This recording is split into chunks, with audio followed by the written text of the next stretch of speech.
The U.S. is urging TikTok's Chinese owners to sell their stakes in the social media app or risk an outright ban here in the U.S. That's according to reporting in the Wall Street Journal. Joining us to discuss the impact this will have on U.S.-China relations and the social media industry is Asia Society Policy Institute Vice President Wendy Cutler. Wendy, this latest move from the Biden administration seems like it is an escalation, really, of tensions between the U.S. and China.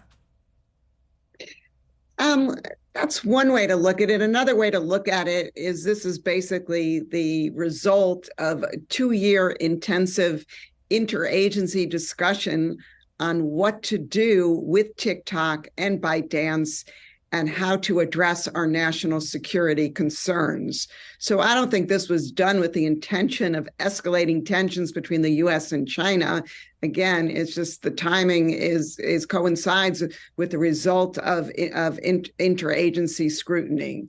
Well, Wendy, what does this do, though, to relations? Because the ultimatum that was proposed, how is China looking at this? I would think, though, that tensions will rise as a result if, in fact, we do see a ban. Clearly, this is not going to help improve our relations with China. It's just another step by the U.S. government to be tough against China and to take any national security threats very seriously and respond with actions to counter any perceived national security challenges. But let's remember, China bans our apps all through its large country, from Facebook, Google, Amazon, et cetera. And so, China should not overreact here. There's no reciprocal access in this space. Oh, TikTok has numerous times proposed to have this Project Texas where it involves Oracle housing data that has to do with U.S. users for TikTok.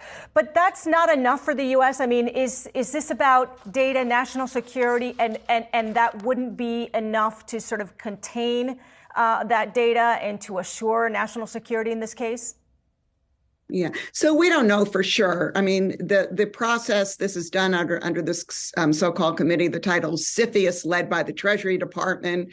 It's a very opaque process. Its proceedings are not published. In fact, the committee hasn't even announced its results. It's TikTok that announced this yesterday. And so we don't know, but you can conclude that, the concerns about the system that TikTok was ready to set up with the so-called Project Texas and having some guardrails and safety valves on its data was insufficient to address U.S. national security concerns. Wendy, just given your background as a former trade negotiator, walk us through how these types of situations play out, what needs to be kept in mind, and how these talks are probably progressing at this point, if at all. Yeah, so the CFIUS process, once again, the proceedings are not public. A lot of different government agencies are involved. Typically, the law enforcement and national security agencies take a very hardline view, while agencies that are more interested in promoting or at least recognizing the importance of some commercial ties and preserving some, engagement with China tend to be more hesitant to take very strict measures.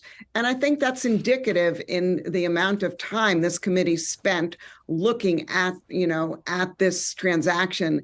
Look, the TikTok issue presented new challenges to the government, the administration. Undoubtedly, if the administration proceeds with this, it will be challenged in the courts.